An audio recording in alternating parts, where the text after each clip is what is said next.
Oh, hello, loves. It's me, Patience. Everyone in the kingdom is in a right, proper good mood lately. The king returned in time for Christmas after being away for too long a while. And even though Christmas Day is past, there's still plenty cause to celebrate. Included. I'm getting married to groundskeeper David. Oh, I can't believe it. You probably can't either. I know I go on and on about how he's stinky, but he said he wasn't trying to sneak treats or presents. He just wanted to be near me. Oh. I didn't want to give it away, but I've always quite fancied him. Quiet down, lads. I'm trying to talk in here. The fact that we're still celebrating, even though Christmas Day is past, is like a bit of God's big story. You see, God's chosen people, the Israelites, were having a rough go, getting conquered by other nations and such. God promised them a perfect king who would rule forever. Then, God gave one of his people, a fellow named Daniel, a dream. In it, the forever king ruled over everyone, not just the Israelites. That means this king is also for you and me. Oh, I've got your interest now, haven't I? So after years of waiting, it was time for the king to come.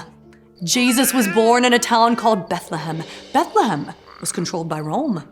And a man named Herod was king of the area.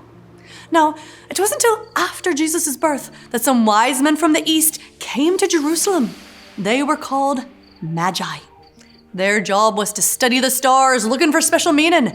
They followed one star, quite fancy and bright, all the way from a very distant land to Jerusalem.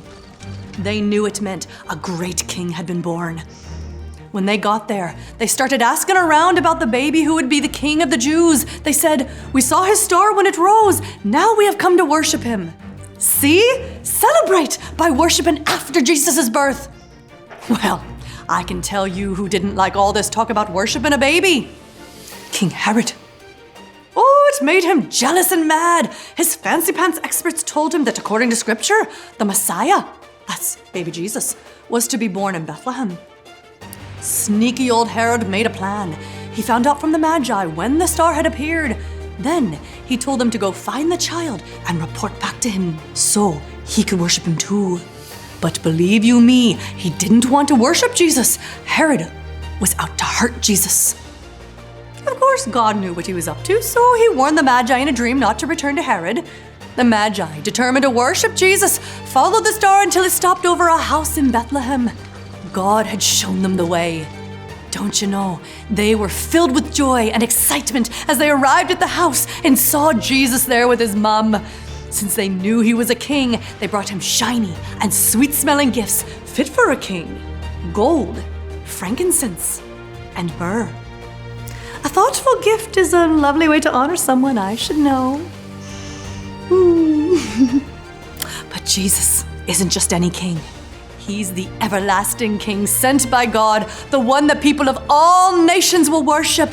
The Magi knew he was king that day in Bethlehem. I know he's king today, and everyone will know that he'll be king forever. Jesus is the king we worship. Oh, you heard that, did you? As if you lot need even more reason to celebrate. We've all a reason, haven't we? I suppose I'll get to my worshiping of Jesus, and you can get to your worshiping too. Bye.